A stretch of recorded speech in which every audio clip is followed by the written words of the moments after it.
Hello everyone, I'm David Beegle, and this is my professional portfolio capstone presentation. Just a little background about myself. I'm finishing my 8th year in education. My undergrad concentration is in general science. I spent the majority of my career at Weaver High School, 5 of those 8 years, where I taught chemistry, physics, physical science, AP chemistry.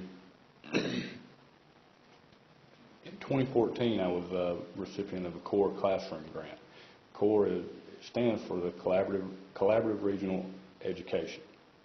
The reason I mention this is because CORE plays a huge part in my action research proposal. Currently, I work as an ETSS for CORE at Jacksonville State University.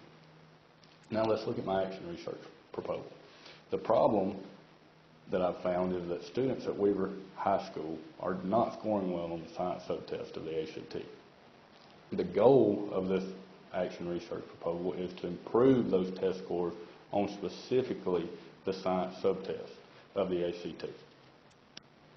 Now, my hypothesis is that 11th grade students at Weaver High School will be at or above the national average on the science portion of the ACT by year 2017. Now let's look at some of the contributing factors to these low test scores. In the late 1990s, early 2000s, Fort McClellan closed. The reason that contributes to these low test scores is because with the closing of Fort McClellan brought a rise in poverty levels and community support to the Weaver community. Free and reduced lunch rates now at Weaver High School are right at 70%. One of the other contributing factors that I've found is that there's been a decrease in school-wide rigor and accountability. Now, that may have something to do with Plan 2020, every student a graduate, every student prepared. I really feel like being an educator, being in the schools, that we are trying to make sure that every student is a graduate. But I don't know that we're trying to make sure that every student is prepared. Finally, one of the contributing factors that I found through research was that there's just really a lack of science curriculum prior to high school. Your elementary schools concentrate primarily on reading and math, which they should because that's what they're held accountable for at the state level. Now, during my research, there were some interesting things that I found and really applied throughout the course of the implementation of the proposal. First is test think. Why is that important? Because we as educators, we have to teach our students how to think like test takers, how they should think while they take the ACT. If we can prepare our students how to think while they're taking the test, then they will be more successful. The next thing that I found is that professional growth produces student growth. Now, I mentioned CORE earlier in my presentation. CORE has been the biggest benefit to me in the fact that it really has made me grow as a professional. It's given me resources and knowledge that I would not have had if I hadn't received the grant. Now, when we get into looking at the data, the testing results, you'll see that it has also produced student growth because as I've grown, my students have grown. Finally, inquiry-based learning to improve critical thinking skills. Again, this relates back to CORE. One of really the primary goal over the 2-year span of CORE implementation in my classroom was to improve critical thinking skills and problem-solving skills for all students. Now, after going through the research, I sat down with the science department at Weaver High School, and we put together a plan of action. We designed a plan of action. Now, this is not my entire plan, but what this is what I found students to take the most ownership of. First is the fact that I spent time with my students talking about the importance of the ACT, not just to reflect the fact that Weaver High School is a great school or that you're representing Weaver High School, but the fact that you are going to benefit from scoring well on this ACT. Now, The next thing that I did, and it really plays into two of the following factors, is daily bell ringers. Our bell work was centered around the ACT. We spent at most 10 minutes on bell ringers each day.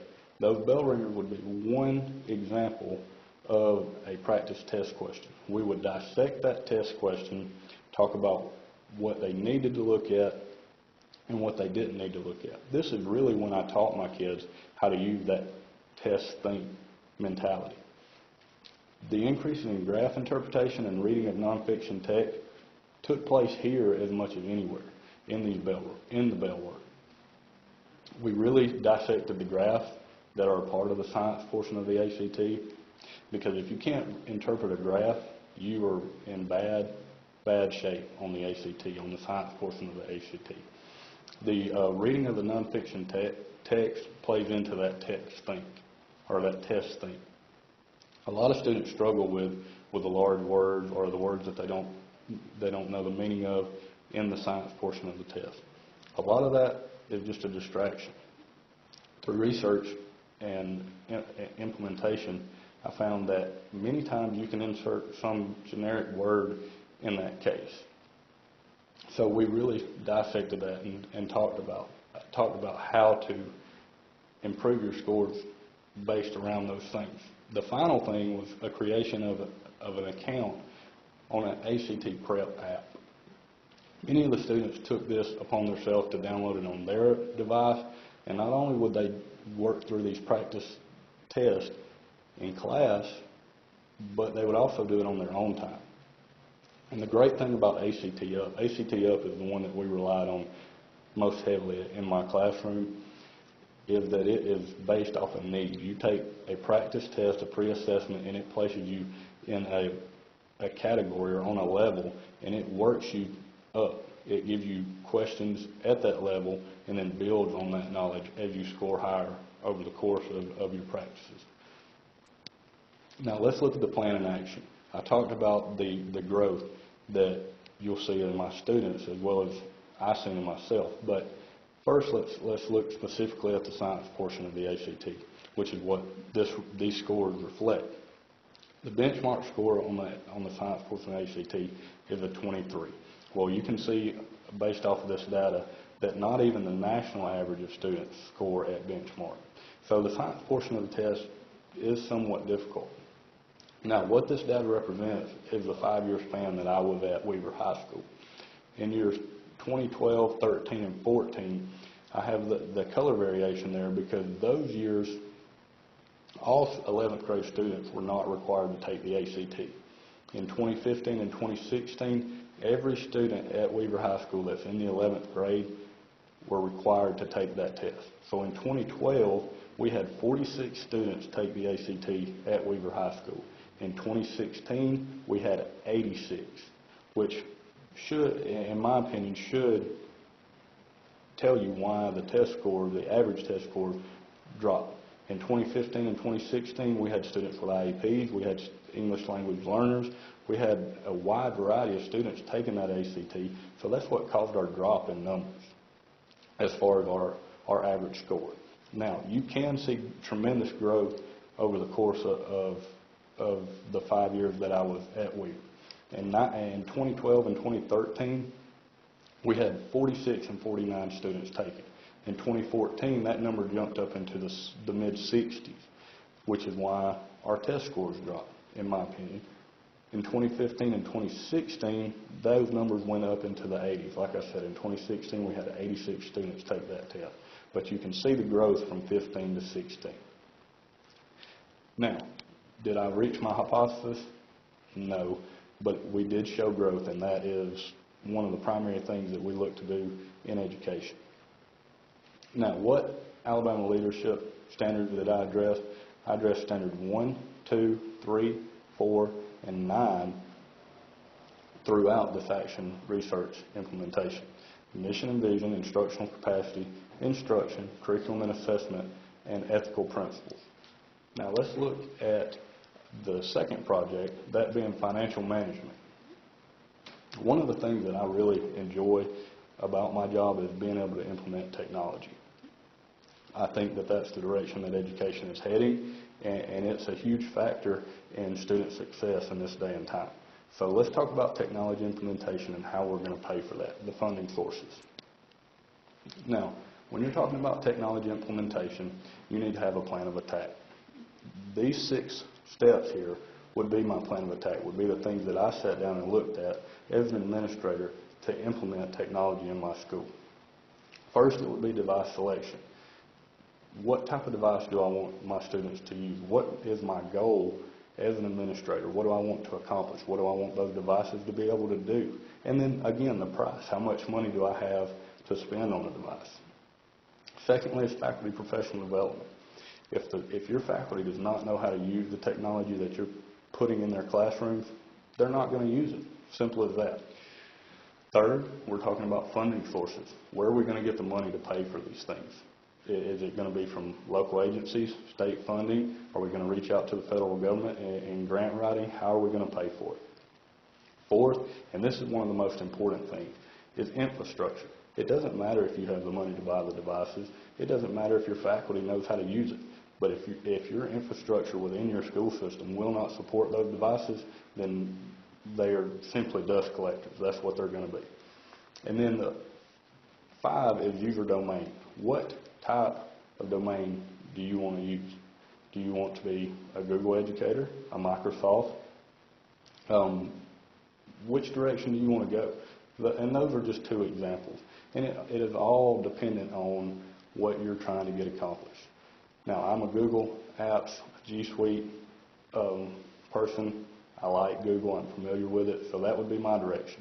And then finally, equal access. You have to make sure that all your students have access to the technology that you are trying to use. Now, let's talk about funding sources. How are you going to pay for these things? First thing, and it goes back to planning, you have to prioritize your funds. You have to determine where you want to spend that money prior to going into the implementation process. Are you going to get it from federal funds, state funds, local funds? I spoke about that on the last slide. Federal funding is about 9% total of the education budget, or 9% of the governmental budget is federal funding for education.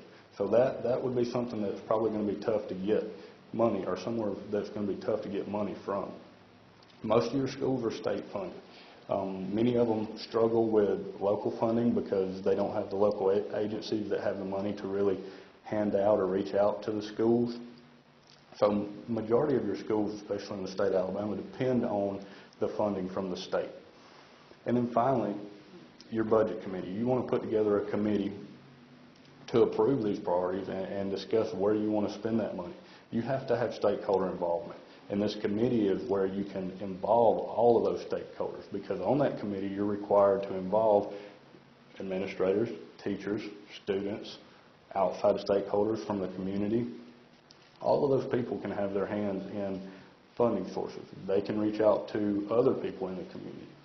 So now let's talk about the Alabama standard, or Alabama instructional leadership standards that were addressed in this portion, or in this project. First is Standard 1, Mission and Vision.